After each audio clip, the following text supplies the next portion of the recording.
ফখরে বাঙ্গাল রহমতুল্লাহ আলাইহি এক নাস্তিকে কয়, ট্রেনে দেখা, কয় হুজুর সাধারণ মানুষে আর কত ধোঁকা দিবেন? বেঈমানে কয় কিরকম? কই যে মানুষ খুব বিশ্বাস করে আয় হুজুর একটা ফু দিন, আর আপনি কি একটা বাতাস দিলেন, এই বাতাস দিয়া মানুষে আর কত ধোঁকা দিবেন? আল্লাহর ওলি বলে, বাতাসে যে কিছু আছে তুমি বুঝো না? কয় না, ওই যে আমিও তো ফু দিলাম। কই কি হইল? আল্লাহর ওলি বলে, ফুতে কি হয় তুমি বুঝো না? কয় না, বুঝি না। বুঝাইবেন? হুজুর কয় বুঝাইতেছি তো। ফুতে কি হয় বুঝো না? কয় না, বুঝি না। কয় বাতাসে কি হয় বুঝো না? কয় না, বুঝি না। আল্লাহর ওলি কয়, তুমি বুঝবা কেমনে? তুমি তো যারর সন্তান, তোমার বাপের ঠিক নাই। ঠিক কওয়ার লাগে কই নাই, এখানে হেকমত আছে। যখনই আল্লাহর ওলি কইছে তোমার তো জন্মের ঠিক নাই, তখনই হের চেহারা লাল হয়ে গেছে। গালিটা সহজ না কঠিন? কঠিন না? চেহারা লাল হয়ে গেছে, বডিটা ফুলে গেছে, হাত মা ঘুরাইতেছে, ধরে লিব এখনই হুজুরে খেয়ে ফেলাইব। মানুষজন জমা হয়ে গেছে সব। মানুষজনকে কি হয়েছে হুজুর? কি হয়েছে না? হ্যাঁ সবাই থামাইতেছে, কি বিয়া কি হয়েছে? হুজুরের সাথে লাগছে। হুজুরে চিনো? কারে চিনমুনি পরে আগে আমার কি জাত গালি দিছে হুজুরে। হুজুর কি গালি দিচ্ছেন? হুজুরে কয় না বেশি কিছু কইছি না তো, আমি কইছি যারর সন্তান, জন্মের ঠিক নাই। কয় হুজুর একটু বেশি হয়ে গেছে। হুজুরে বলে, আমি তো গালি দিছি না, মূলত গালি দিয়ে তারে বুঝাইছি বাতাসে যে অ্যাকশন আছে। কয় কীরকম? কয় দেখেন, হ্যাঁ বলছে আমরা যে ফু দেই, বাতাস দেই, বাতাসে কি আছে এ বিশ্বাস হয় না, তো আমি তার একটা বাতাস ছাড়ছি। গালি এটা তো একটা বাতাস, আমি যে তারে কি মারছি? এই তোমার মারছি আমি? কয় না, মারে নাই। হুজুরে মারে নাই, কিন্তু আমি তার একটা বাতাস ছাড়ছি, নাপাক গালির বাতাস। এই নাপাক একটা গালির বাতাসে যদি তার চেহারা লাল হয়ে গেল, বডি ফুলে গেল, বডিতে এমন আসর করলো একটা বাতাসে যাইয়া আল্লাহর কালাম পাক কালাম পইরা বাতাস দিলে যে আসর হয়, এটা তারে বুঝাইছি। কি বুঝেন? যেমন কুকুর তেমন হইছে না? হইছে না? 100 এজন্য বলতেছিলাম,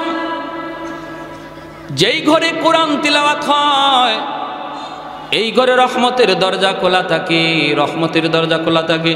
ভাইয়েরা, যেই সমাজে মাদ্রাসার কদর, এই সমাজে রহমত নাজিল হয়, তাহলে আমাদের এলাকার জন্য যদি রহমত চাই, মাদ্রাসাকে ভালোবাসতে হবে। ঠিক কিনা? জোরে বলেন, আরো জোরে।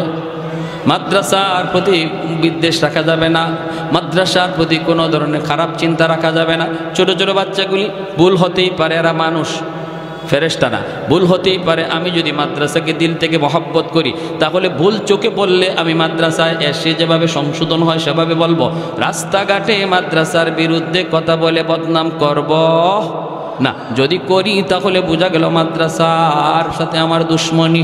আমার বদনামের কারণে যদি একজন মানুষ তার সন্তানকে মাদ্রাসা দেওয়া থেকে ফিরায় নেয়, না মাদ্রাসায় দেওয়ার চিন্তা করছিলাম, দিমু না, মাদ্রাসার ছাত্র নাকি এমন করে, এই ছাত্ররা মাদ্রাসায় না আসার কারণে যে পরিমাণ দোষী তার বাপ মা, এর চেয়ে বেশি দোষী ওই সমাজের লোকটা। ঠিক কিনা? আমাদের সিলেটের নুরুদ্দিন ঘরপুরি রহমতুল্লাহি আলাইহি বহুত বড় আল্লাহর একজন ওলি ছিলেন। শনি মঙ্গলবারে হুজুরে পানি ফোড়া দিতেন, পানিতে ফু দিতেন, মানুষ বোতল নিয়ে আসতো, পানি ফোড়া নেওয়ার জন্য হাজার হাজার মানুষের লাইন ধরতো পানি ফোড়া নেওয়ার জন্য। হুজুরে পানি ফোড়া কেমন করে সবাই দিবেন? হুজুরে কাম করতেন কি কাম? এক কাম করতেন কি আজীব কাম। ইনি মাদ্রাসার সামনে বিশাল বড় একটা পুকুর, এই পুকুরের মাঝে ফু দিয়া হুজুর চলে যাইতেন। বুঝছেন অবস্থা? পুকুরে ফু দিয়া হুজুরে বলতেন পানি নাও। পুকুর থেকে মানুষ পানি নিত, পানিতে কাম হয়ে যাইত।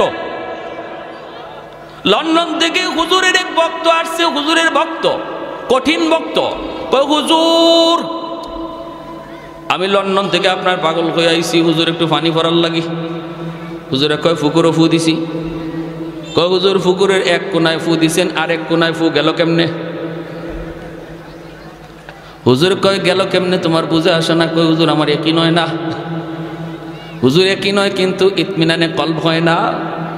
হুজুর এই যে আমি একটু জগ লই আইছি, এই জগটার মধ্যে একটু ফু দেন, আমার খাস ভাবে একটা ফু দেন। হুজুর কয় তুমি খাস ভাবে ফু নিবা? ঠিক আছে, জগ ভালো করে ধরো। হুজুরে কর না সুবহানাল্লাহ। কাচের জগ, কাচের জগ। আমাদের উস্তাদরা পাশে ছিলেন, যারা নিজের চোখে দেখছেন। হুজুর বলতেছেন জগ দুই হাতে ধরো, ভালো করে ধরো, আমি ফু দিতেছি। এই লোক কাচের জগটা এভাবে ধরছে, আর আল্লাহর ওলি আস্তে যায় খালি পানিতে ফু দিছেন। ফু দেওয়া মাত্রই কাচের জগ টাস টাস করে কাচগুলা ভাঙ্গিয়া পানি মাটিতে পড়ে গেছে, চুরমার হয়ে গেছে কাচের জগ। আল্লাহর কোরআনের আসর আসেনি না নাই? জোরে বলেন। ওয়ানুনাজ্জিলু মিনাল কুরআনি মা হুয়া শিফাউন ওয়া রাহমা ওয়া রাহমাতুল লিল মুমিনিন। এই মানুষটা আর মানুষের কোনো আকৃতি নাই, নাক মুখ চোখ তার চেনা যায় না, কয়লার টুকরার মতো হয়ে গেছে রে। জাহান্নামের আগুনে জ্বলতে জ্বলতে কয়লার টুকরার মতো হয়ে গেছে। আল্লাহ পাক রব্বুল আলামিন কুদরতি হাতের মধ্যে তারা উঠাবেন, উঠে আল্লাহ পাক বলবেন, বান্দারে কেন আমাকে তুমি ডাকতেছো? জাহান্নাম তো আমাকে ডাকার জায়গা নয়, আমাকে ডাকার জায়গা ছিল দুনিয়ার জগৎ। দুনিয়াতে একবার যদি আমাকে ডাক দিতে ৭০ বার আমি জবাব দিতাম। যেরকম সুবহানাল্লাহ। তাহলে বলুন তো, আমল করার জায়গা মরার পরেই না মরার আগে? এ ভাই খেয়াল করে শোনো, আল্লাহ পাক রব্বুল আলামিন বলবে, বান্দা কেন ডাকো একটু বলো। তখন বলবে, মালিক, ও মালিক, দুনিয়াতে আমি আমল করতে পারি নাই, আমলের মধ্যে আমার অনেক ঘাটতি, কিন্তু মালিক উলামায়ে কেরামের জবানে শুনেছি তোমার নাম রহমান, তোমার নাম হলো রহিম। আল্লাহ রহমান নামের খাতিরে একটু রহম করবানি, রহিম নামের খাতিরে মায়া করবানি। আল্লাহ পাক রব্বুল আলামিন তখন তারে আবে হায়াতের পানি দিয়ে ধুইয়া মানুষের আকৃতি আনবেন। রব্বুল আলামিন বলবে, একটু দয়া করার কথা বলছো, করব, কি চাও তুমি বলো। কয়, আল্লাহ আমাকে তুমি জাহান্নামের নিচে ফেলায় রাখছো, দয়া করে যদি একটু উপরে উঠাইতা, একটু যদি তুমি জাহান্নামের উপরে দরজার কাছে রেখে দিতা গো। ও মালিক তুমি তো পারো, তোমার নাম রহমান। আল্লাহ পাক রব্বুল আলামিন তখন বলবে, বান্দা ঠিক আছে, আমি তোমার উপরে রহম করলাম, কথা আমি রাখলাম, কিন্তু ওয়াদা করো এরপরে আর তুমি কিছু চাইবা না। কই না গো মালিক, আমি আর কিছু চাইবো না। জাহান্নামের দরজার পাশে এনে আল্লাহ তারে রেখে দিবেন। কিছুক্ষণ পরে আবার আল্লাহকে ডাক শুরু করবে, ইয়া হান্নান ইয়া মান্নান কয়া আবার ডাক শুরু করলো। বান্দা কি হয়েছে, আবার কেন ডাক দিয়েছো? কইব, মালিক আমাকে যেই জায়গায় তুমি রেখে দিয়েছো এই জায়গাটা জাহান্নামের দরজার পাশ। আল্লাহ তুমি আমারে যেইখানে রাখছো এটা জাহান্নামের দরজার পাশ। এই জায়গাটা যেমন দরজার পাশ, ওই জায়গাটাও দরজার পাশ। আল্লাহ তুমি যদি আমাকে দয়া করে এই পাশে না রেখে ওই পাশে রেখে দিতা। তোমার নাম তো রহমান, তোমার নাম তো রহিম। বলুন তো, আপনারা বুঝে থাকলে বলুন, দরজার এই পাশ ওই পাশ বেশ কম আসেনি না নাই?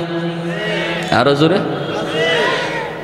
এই পাশ হলো জাহান্নামের ভিতর, আর সে এখন যে পাশে যাইতে চায় এটা জাহান্নামের বাহির।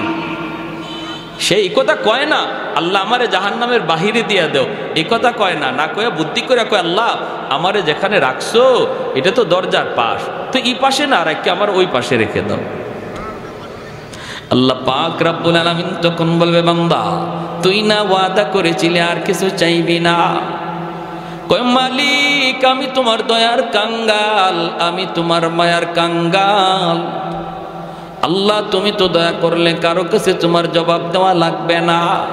রব্বুল আলামিন তখন বলবে, বান্দারে ঠিক আছে তোর কথা আমি রাখলাম, দরজার ওই পাশেই রেখে দিলাম, কিন্তু ওই পাশটা তো জাহান্নামের বাহির। বুদ্ধি করে তুই কথা বলছো নে, আমি তোর কথা রাখলাম, কিন্তু ওয়াদা কর এরপরে আর কিছু চাইবা না, এরপরে আর কিছু। কয়, মালিক ওয়াদা করলাম আর কিছুই চাইমু না, কিছুই চাইমু না। আল্লাহ পাকের কাছে দ্বিতীয়বার ওয়াদা করলো। আল্লাহ তারে জাহান্নামের বাহিরে এনে রেখে দিলেন। কিছু দূর যাবার, কিছুক্ষণ যাবার পরেই সে তাকায়া দেখে ওই যে দেখা যায় জান্নাতের গেট। জান্নাতের গেটটা তার নজরে পড়লো। জান্নাতুল ফিরদাউস, জান্নাতুন নাঈম, জান্নাতুল মাওয়া। জান্নাতের গেটটা দেখে আবার ডাক শুরু করে দিছে মালিক। আল্লাহ পাক তখন কইব বান্দারে কেন আবার ডাক দিলি? কয় মালিক আমারে তুমি যেই জায়গায় রাখছো এই জায়গাটা জাহান্নামের ভিতরেও না জান্নাতের ভিতরেও না। আল্লাহ আমাকে যেখানে রাখছো এখানে রাখা যে কথা জান্নাতের গেইটের পাশে রাখা এক কথা। ওই বুঝে আসছে আপনাদের? আমি বলি না আমাকে জান্নাত দিয়া দাও, গেইটের পাশে একটু রেখে দাও, এখানে রাখা আর ওখানে রাখা এক কথা। আল্লাহ পাক রব্বুল আলামিন কই বান্দা আমিও তো বুঝি এক কথা ওই, কিন্তু তুই না ওয়াদা করেছিলি এরপরে আর কিছু চাইবি না। তখনই কই মালিক আমি তোমার দয়ার কাঙ্গাল, আমি তোমার মায়ার ভিখারি। আল্লাহ বলেন বান্দা নে এই কথাও আমি রাখলাম, তোর জান্নাতের গেটের পাশেই রাখলাম, তবে ওয়াদা কর এরপরে আর কিছু চাইবি না। কয় মালিক আর কি চাওয়ার আছে, এতদূর পর্যন্ত আইছি এটাই শুকরিয়া, এর বেশি আর কেমনে চাইমু, আমার পুঞ্জি নাই, আমার তো মূলধন নাই। আল্লাহ বললেন ঠিক আছে ইয়াদ রাখিস, জান্নাতের গেটের পাশে এনে যখন আল্লাহ রেখে দিলেন এইবার সে জান্নাতের ভিতরটা দেখার জন্য পাগল, একটু ছিদ্র তালাশ করে, ছিদ্র দিয়া জান্নাতের ভিতরটা একটু দেখবে। আল্লাহ পাক রব্বুল আলামিনের মানসা হলো তারে আল্লাহ পাক জান্নাতের ভিতর দেখাবে। এরে যুবক আজকে কোন নেশায় পড়ে তুমি এত পাগল হইছো? কোন পাগলে তোমারে পাইছে? কোন শান্তির আশায় তুমি দৌড়াইতেছো? কোন মজা পাইয়া বেঈমানদের ষড়যন্ত্রে পা দিয়ে দিছো? জান্নাতের যেই শান্তি আর নিয়ামত আর আনন্দ আল্লাহ পাক জান্নাতের গেট অল্প এক পলকের জন্য আল্লাহ গেটটা একটু ফাঁক করে দিবে তার এক নজর দেখার জন্য। সুবহানাল্লাহ জোরে কোন। যেই মাত্র নজরটা একটু এক পলকের জন্য জান্নাতের ভিতরে পড়ছে সাথে সাথে আবার গেট লেগে গেল। এক পলকের জন্য জান্নাতের আরামাইশ আনন্দ আর চিত্ত বিনোদনের যেই দৃশ্য আল্লাহ রেখে দিয়েছে এই দৃশ্য দেখা মাত্রই আবার পাগল হইয়া ওয়াদার কথা বইলা আবার ডাক শুরু করছে। আল্লাহ আবার বলবে বান্দা আবার কেন ডাক দিলি? তখনই কয় আল্লাহ আমারে কি দেখাইছো তুমি? এতদিন দেখি নাই, ভালোই তো ছিলাম, দেখে তো পাগল হয়ে গেলাম। আল্লাহ কি রাখছো তুমি জান্নাতের ভিতরে? আদাতুল ইবাদিয়াস সালিহিন মা লা আইনুন রাআত ওয়ালা উযুনুন সামিআত ওয়ালা খাতারা আলা কলবি বাশার। আল্লাহ নিজে বলেন জান্নাতের ভিতরে এমন আরাম আয়েশ আমি আল্লাহ রেখে দিয়েছি, তোমাদের চোখ কোনোদিন এমন আরামায়েশ দেখে নাই, কান কোনোদিন এমন আনন্দ আরামায়েশের কথা শুনে নাই, এমনকি তোমাদের অন্তর কোনোদিন কল্পনাও করতে পারে নাই। এত আনন্দ এত আরাম আমি জান্নাতে রেখে দিয়েছি রে বান্দা। ভাইয়েরা বন্ধুরা এই দৃশ্যটা দেখা মাত্রই সে পাগল হয়ে আবার ডাক দিবে। আল্লাহ পাক রব্বুল আলামিন বলবে বান্দা কি হয়েছে বল? কয় মালিক আমার এক নজর দেখে তৃপ্তি মিটে নাই, আল্লাহ আমাকে তুমি একটু ভালো করে দেখার সুযোগ দিবানি। আমি শুধু জান্নাতের ভিতরে ঢুকবো দেখার জন্য, দেখি আবার দৌড় দিয়া বের হয়ে আসবো। আমি জান্নাতে থাকবো না, কারণ থাকার মতো আমার কাছে কোনো মূলধন নাই, পুঁজি নাই, আমার তো জীবনে নেক আমল কম। আল্লাহ আমি তো আমল করতে পারি নাই, কিন্তু অন্তরের মধ্যে ঈমান রয়েছে। নবী বলেন লা ইয়াদখুলুন নারা আহাদুন ফি কলবিহি মিসকালু হাববাতি খারদালিম মিন ঈমান।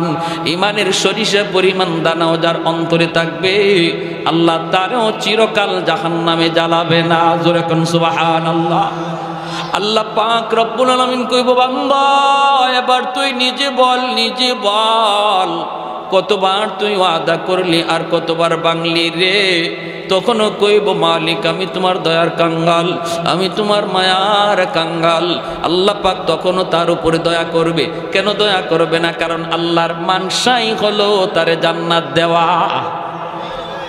সর্বশেষ জান্নাতি, এরপরে কোনো লোককে আল্লাহ আর জান্নাতে দিবে না। সেই সর্বশেষ জান্নাতের দরজা আল্লাহ সিলগানা মারবে, আর কোনো মানুষ জান্নাতে ঢুকতে পারবে না। এই মানুষটার আল্লাহ বলবে, যা দিলাম তোরে জান্নাত দেখার, কিন্তু সময় কত দূর, আল্লাহ ঢুকমু আর বের হয়ে আসবে। আল্লাহ পাক এই কথার মধ্যে ওয়াদা চিনি, ওয়াদা ওয়াদা ওয়াদা 100% বলে আগের মতোই না, নতুন করে না, আগের মতো না, আগের মতো না, এই ওয়াদা আমি ভাঙবো না, ঢুকবো আর বের হয়ে আসবো। আল্লাহ বলতেছেন বারবার, শোন ভালো করে বল, আগের মতো নাকি পাকা পোক্তা? কই পাকা পোক্তা। আল্লাহ আগের মতো হবে না। এইবার আল্লাহ পাক বললেন, ঠিক আছে ঢুকবি আর বের হয়ে আসবি, দেরি করবি না। যেই মাত্র আল্লাহ পাক জান্নাতের গেটটা একটু খুলে দিবেন তার জান্নাত দেখার জন্য, মায়ার নবী হাদিস শরীফের ভিতরে বলেন, এই লোকটা তখন 16ই ডিসেম্বরে দৌড় প্রতিযোগিতায় যেমন বাচ্চারা দৌড় দেয়, কোমর একদম শক্ত কইরা, সেও এরকম প্রস্তুতি নিবে দৌড় দেওয়ার জন্য। গেটটা খোলা মাত্র এমন একটা দৌড় দিছে, আর পিছনের দিকে আর ফিরে তাকায় না, শুধু ভিতরে ঢুকে দেখা দেখি বন্ধ, খালি ভিতরে ঢুকি। ওর মনে ইচ্ছা হইল আগে ভিতরে ঢুকি, বের হতে যেন সময় লাগে, দেখমু পরে, আগে ভিতরে ঢুকি, যদি আল্লাহকে বের হ বাইরে বার সময় খালি দেখমু। এমন দৌড়, আর পিছনে তাকায় না। আল্লাহ পাক দিছে ধমক, এই বান্দা থাম। ধমক খাইয়ে থামছে। আল্লাহ পাক কয়, কি রে, এটাই ওয়াদা ছিল? এটাই কি তোমার সাথে কথা ছিল? বের হও।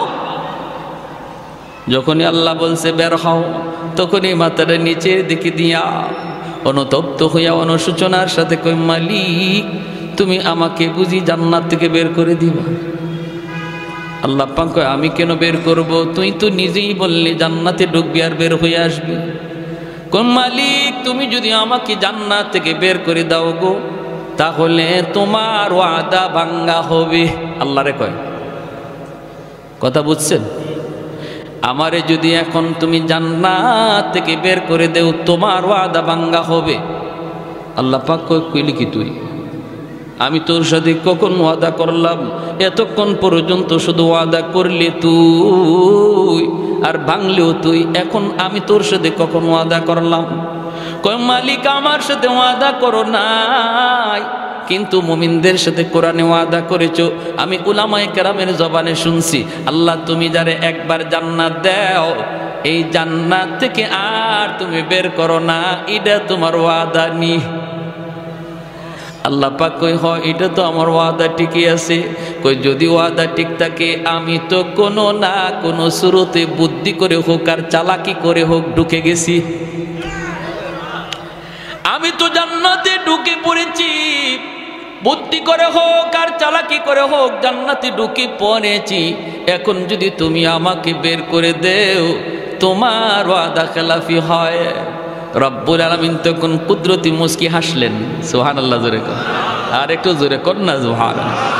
আল্লাহ কুদরতি মুস্কি হাসা কই, বান্দারে চালাকিটা তো কম করলি না। মনে হয় বাঙালি,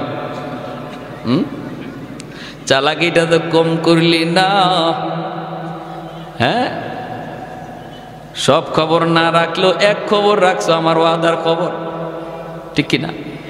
ঠিক আছে, তুমি যা শুনেছো ঠিক শুনেছো, ঠিক শুনেছো। ওই জায়গাটার মধ্যে আল্লাহ হাসছেন। জিব্রাইল আমিন যখন নবীরে এই হাদিস শোনাইতেছেন, তো আল্লাহ নবী এখানে হেরি চালাকি শুনে আল্লাহ নবীও হাসে দিছেন, জিব্রাইল আমিনও হাসে দিছেন। তা আল্লাহ নবী জিজ্ঞেস করতেছে, নবী সাহাবীদেরকে শোনাইতেছেন, সাহাবায়ে কেরামও এখানে হাসে দিছেন। সাহাবায়ে কেরাম আল্লাহ নবীরে জিজ্ঞেস করে, নবীকে হাসলেন কেন?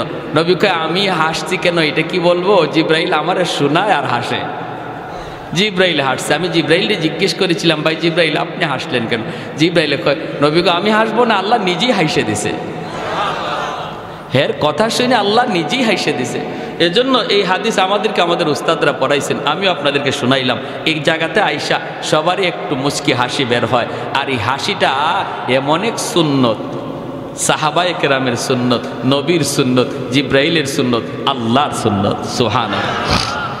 কিয়ামত পর্যন্ত আমার নবীর এই হাসিটা জারি থাকবে।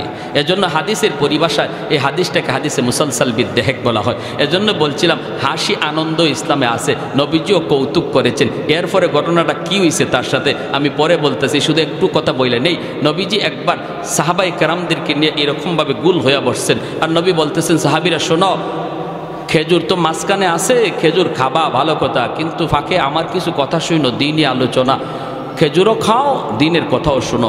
সাহাবা একরাম গুল হইয়া বসছেন, নবীজির পাশেই বসছেন নবীজির দামান, আমাদের সিলেটি ভাষায় কয় দামান, আপনারা বলেন মেয়ের জামাই, ঠিক না, জামাতা। কিনি কে?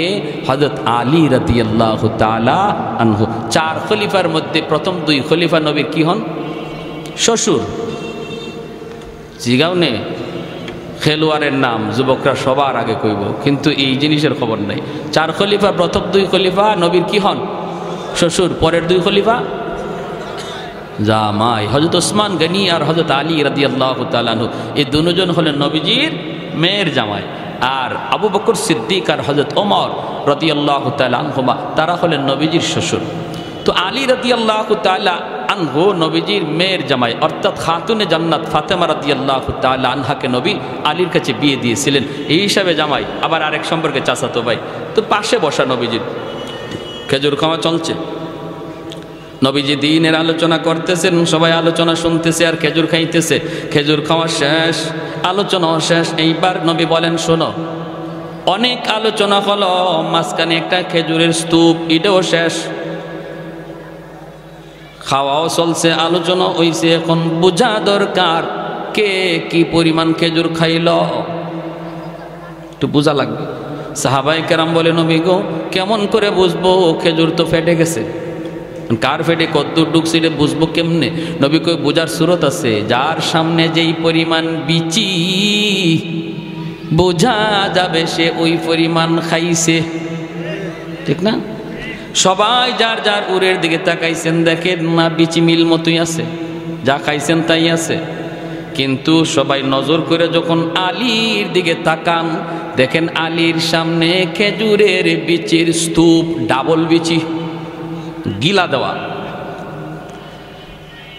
এখন সাহাবায়ে কেরাম চোখ বড় বড় করে ফেলছে, আরে বাপরে, আলী যে এত বড় খাদক, এটা তো আগে জানি না।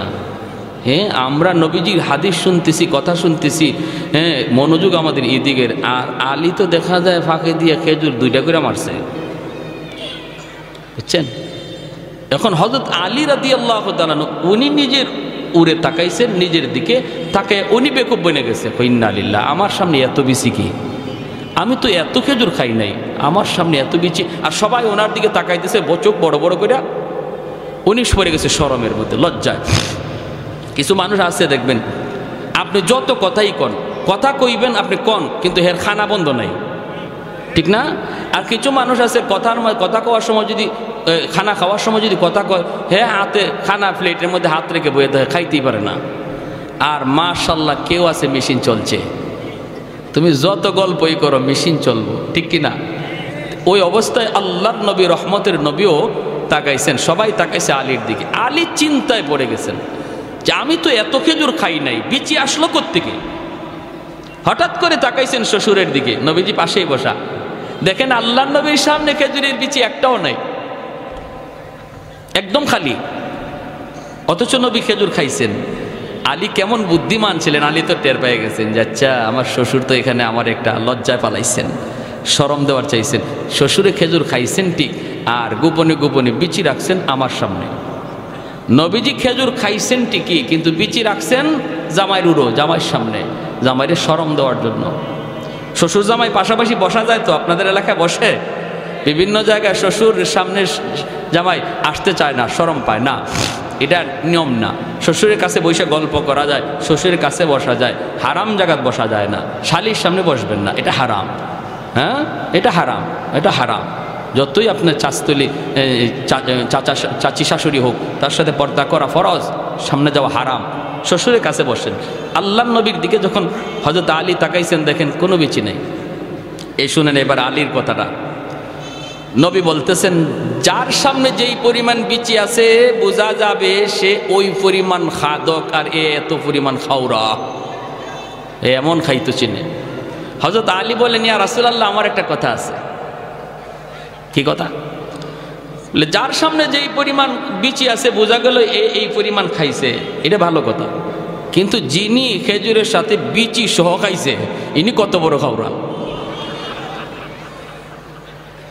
বুঝছেন কেমন হয়েছে? আমরা তো বিচি রাখছি, কিন্তু আমাদের মাঝে এমনও কেউ আছে যিনি বিচি সহ খাইলিছে। আল্লাহ নবী মুস্কি হাইসা বলেন, আলী, ঠিকই তুমি, আনা মদিনাতুল ইলমি ওয়া আলিয়ুন বাবুহা, আমি এলেমের শহর আর আমার আলী হলো শহরের দরওয়াজা। যেরকম সুবহানাল্লাহ, আল্লাহু আকবার। এজন্য বলতেছিলাম বিনোদনের অনুমোদন ইসলামে আছে, তবে সেটা গান বাজায়া নয়, নারী পুরুষের ডলাডলি করে নয়। আজকে 16ই ডিসেম্বর বাংলাদেশের একটা স্বাধীনতা দিবস, হ্যাঁ আনন্দ করেন, মজাক করেন, হ্যাঁ করেন, একটু আনন্দ হবেই তো স্বাধীনতা। তাই বইলে কি এটা ওই মহিলাদেরকে নিয়ে রাস্তায় ঘুরতে হবে আর রাস্তায় ডেস্ক স্টেপ বাজাইয়া গান বাজাইয়া আনন্দ করতে হবে? এর তো কোনো অনুমতি শরীয়তে নাই, ঠিক কিনা? আমার আনন্দ, বিনোদন, হাসি সব কিছু একটা লিমিটের ভিতরে থাকবে, ইসলামের গণ্ডির ভিতরে। গণ্ডির ভিতরে থাকতে আপনি বিনোদন করেন, আনন্দ করেন, শরীয়তে এলাও, কিন্তু গণ্ডির বাহিরেই যাবেন এটার কোনো এলাও না, ঠিক কিনা? যখনই এই লোকটা কইছে, আল্লাহ তুমি ওয়াদা ভঙ্গ করবা, আল্লাহ বলছে, ঠিক আছে, আমার ওয়াদার খবর তুমি জানছো, কথা ঠিক, আমার ওয়াদা, যাও আমি তোমার জান্নাত দিয়েই দিলাম। জোরে কোন সুবহান। ভাইয়ের আমার, তাহলে এই জায়েজ না জায়েজ, হালাল হারামের কথাগুলি, শরীয়তের বিধিবিধানগুলি আজকে আমাদের যুব সমাজ জানে না। তাদেরকে জানানো প্রয়োজন, কাছে টানা প্রয়োজন, দিল থেকে মহব্বত করে কাছে আনা প্রয়োজন। বাবা যুবক, বুঝাইলে অনেক যুবকই বুঝে, আলহামদুলিল্লাহ, কোন ঠিক কিনা? অনেক যুবকের পরিবর্তন এসেছে, অনেক যুবকের পরিবর্তন। ফোন দেয় আমাদেরকে, হুজুর আমার জীবন চেঞ্জ হয়ে গেছে, হুজুর আমি আমার পথ বদলায় ফেলছি, আলহামদুলিল্লাহ হুজুর, আপনার ওই বয়ানে, আপনার ওই বয়ানে হুজুর আমি অনেক পরিবর্তন। কত যুবক মসজিদে আসে, হুজুর আমার দাড়ি ছিল না, দাড়ি রাখছি, হুজুর আমার মাথায় টুপি ছিল না, টুপি রাখছি। দিল থেকে কথাগুলি বললে আলহামদুলিল্লাহ সমাজের যুব সমাজ এখনও তারা প্রস্তুত কথা নেওয়ার জন্য। এজন্য আমি কথাগুলি বললাম, যুবক আল্লাহর দোহাই, আমার জীবনের প্রতিটা কাজ যেন শরীয়তের গণ্ডির ভিতরে হয়। আর এই কথাগুলি আমি তখনই জানবো যখন উলামায়ে কেরামের সাথে চলবো, যখন মাদ্রাসা আসা যাওয়া করব, আলেম উলামা আসতেছেন শুনছি, সাথে সাথে সেখানে যেয়ে বসবো। যখনই আমার অন্তরে তলব থাকবে, অন্তরে নেওয়ার ইচ্ছা থাকবে, তখন আল্লাহ আমাকে হেদায়েত দান করে দিবে। আমার আল্লাহর ভাষায়, ওয়ানুনাজ্জিলু মিনাল কুরআনি মা হুয়া শিফাউন ওয়া রাহমাতুল লিল মুমিনিন। আল্লাহ পাকের ভাষায় এই মাদ্রাসা হলো আপনাদের সমাজের জন্য রহমত। যেরকম সুবহানাল্লাহ। কোরআন হলো রহমত, কোরআন হলো রহমত। আমাদের দুনিয়ার চুম্বক লোহা টানে, আর কোরআন হলো এমন এক চুম্বক, যেই চুম্বক আল্লাহ পাকের রহমত টানে। ঘরের মধ্যে যদি কোরআন তিলাওয়াত হয়, ঘরের মধ্যে রহমত নাজিল হয়। যেই সমাজে মাদ্রাসা থাকে এই সমাজে রহমত নাজিল হয়। যেই সমাজে উলামায়ে কেরামের কদর থাকে এই সমাজে রহমত নাজিল হয়। আলেম উলামার কদর, মাদ্রাসার কদর যারা করে এই সমাজে আল্লাহ রহমত নাজিল করে। এক যুগের মানুষগুলির ঘরে ঘরে রহমত ছিল, কারণ ঘরে ঘরে তখন কোরআনের তেলাওয়াত হতো। হুজুররা পানি ফোড়া দিলে পরে ডাইরেক্ট অ্যাকশন ছিল। এখনের যুগে পানি ফোড়ায় কাম হয় না, তাবিজ ফোড়ায় কাম হয় না, হুজুরের কোনো দোষ না। দোষটা হলো ঘরের। যেই ঘরে কোরআন তেলাওয়াত হয় এই ঘরে রহমতের দরজা খোলা থাকে। যেই ঘরে কোরআন তেলাওয়াত হয় না, গান বাজনা চলে, টেলিভিশন চলে, নাটক সিনেমা চলে, খেলাধুলা চলে, এই ঘরে গজবের দরজা খোলা থাকে, রহমতের দরজা বন্ধ। মুসলমানের ঘরে প্রতিদিন টেলিভিশন অন করা হয়, টেলিভিশন চালু করা হয়, কিন্তু প্রতিদিন কোরআন চালু করা হয় না, ঠিক কিনা জোরে বলেন? আল্লাহর কোরআনের গিলাফটা পর্যন্ত মুসলমানের ঘরে পাওয়া যায় না। টেলিভিশনের কভার পাওয়া যায়। হুজুর পানি ফোড়া দেয় আপনার ঘরে ঢুকার জন্য, কোরআনের আয়াত পড়া হুজুরে ফু দিল, এই ফু আপনার ঘরে ঢুকতে যায়, যায় দেখি ঘরে রহমতের দরজা বন্ধ, ঠিক কিনা? ঠিক কিনা? যায় দেখে আপনার ঘরে রহমতের দরজা বন্ধ, ফু ঢুকতে পারে না, কারণ কোরআন রহমতের দরজা ছাড়া ঢুকে না, গজবের দরজা দিয়ে কোরআন ঢুকে না। ওই যুগে ডাইরেক্ট অ্যাকশন ছিল, কারণ মুসলমানের ঘরে রহমতের দরজা খোলা ছিল। বর্তমান যুগে রহমতের দরজা আমরা বন্ধ রাখছি, গজবের দরজা খোলা রাখছি। হুজুর কোরআন পড়ে ফু দেয়, কিন্তু ফুতে অ্যাকশন হয় না। ভাইরা, আল্লাহর কালামের মধ্যে কি পরিমাণ অ্যাকশন! আমাদের সিলেটের নুরুদ্দিন ঘরপুরি রহমতুল্লাহি আলাইহি বহুত বড় আল্লাহর একজন ওলি ছিলেন। শনি মঙ্গলবারে হুজুরে পানি ফোড়া দিতেন, পানিতে ফু দিতেন, মানুষ বোতল নিয়ে আসতো পানি ফোড়া নেওয়ার জন্য। হাজার হাজার মানুষের লাইন ধরতো পানি ফোড়া নেওয়ার জন্য। হুজুরে পানি ফোড়া কেমন করে সবাই দিবেন? হুজুরে কাম করতেন কি কাম? এক কাম করতেন কি আজীব কাম। ইনি মাদ্রাসার সামনে বিশাল বড় একটা পুকুর, এই পুকুরের মাঝে ফু দিয়া হুজুর চলে যাইতেন। বুঝছেন অবস্থা? পুকুরে ফু দিয়া হুজুরে বলতেন পানি নাও। পুকুর থেকে মানুষ পানি নিত, পানিতে কাম হয়ে যাইত।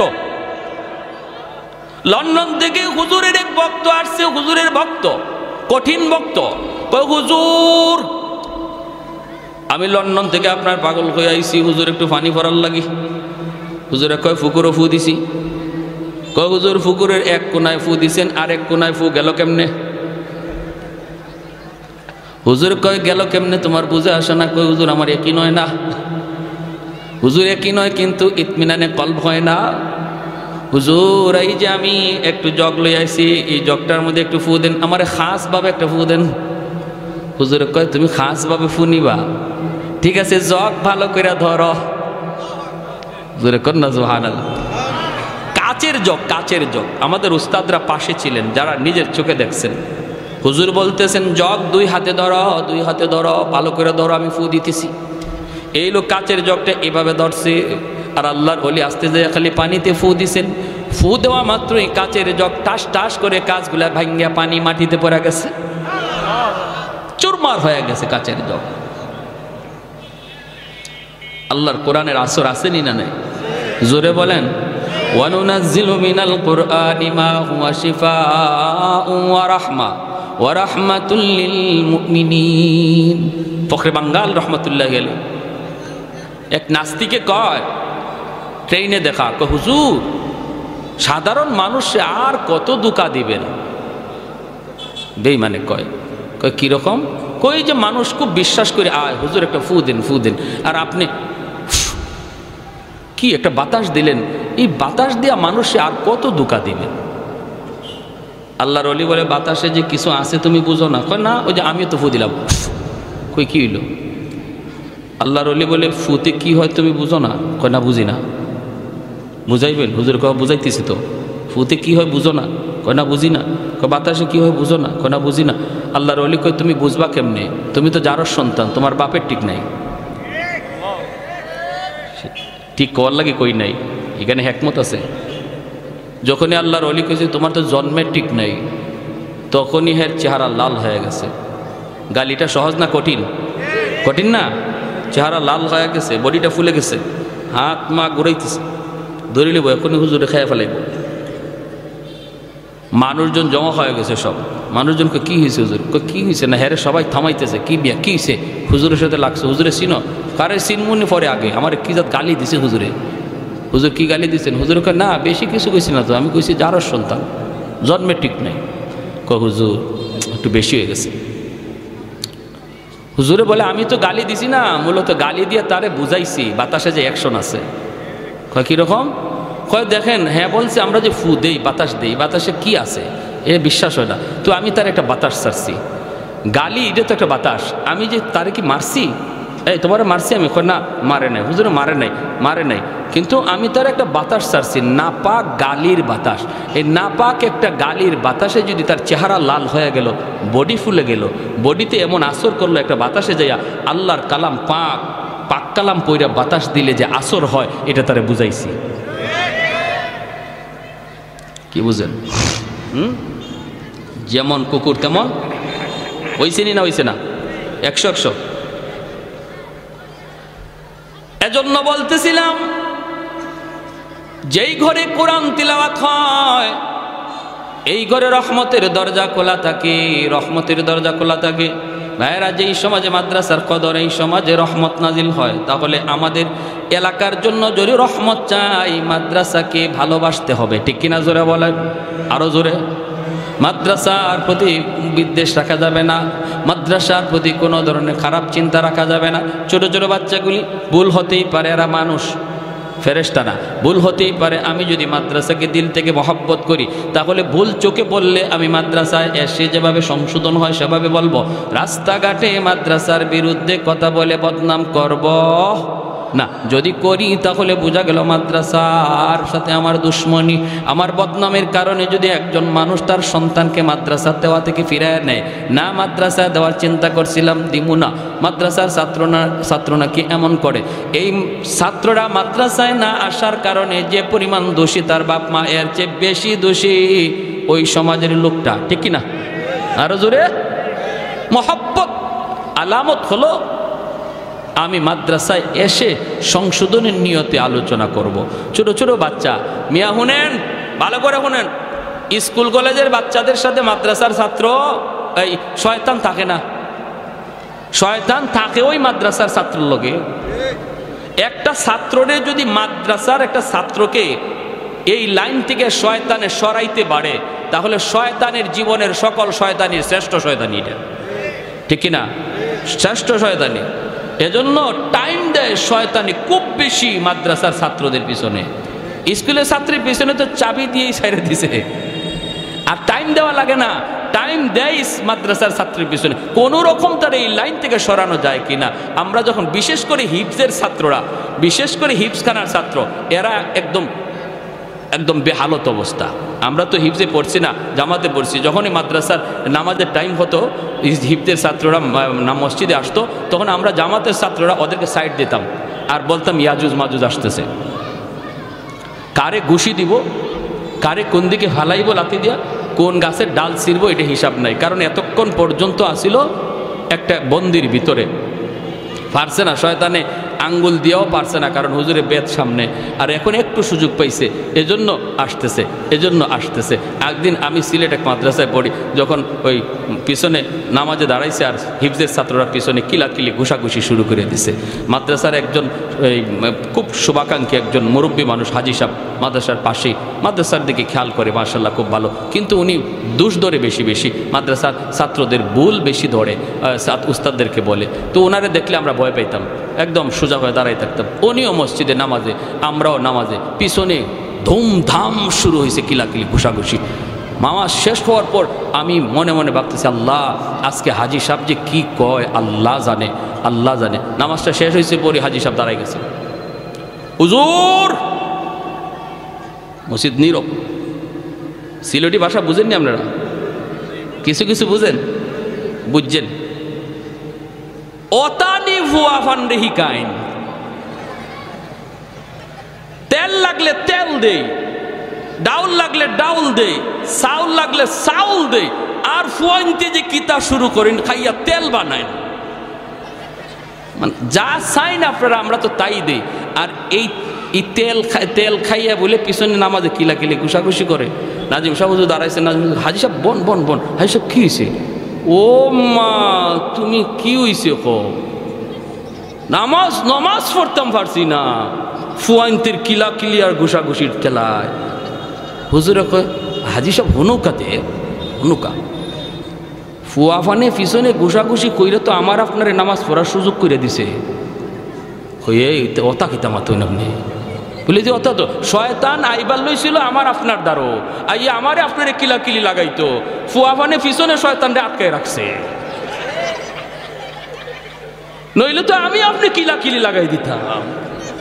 কই ওটা হাদিস তো হুজুর আগে শুনছি না, তে তো বালা,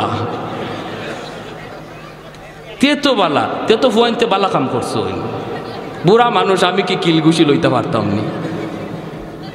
এই অবস্থা। এজন্য বলি, ছোটো ছোটো বাচ্চারা একটু এদিক সেদিক নড়াচড়া হরকত করব, এগুলা মায়ার দৃষ্টিতে দেখবেন, মায়ার দৃষ্টিতে। কারণ এরা জেনতেন কোনো মানুষ না, আল্লাহর পছন্দকৃত, আল্লাহর বাছাইকৃত, আল্লাহ বাছাই করে আনছেন।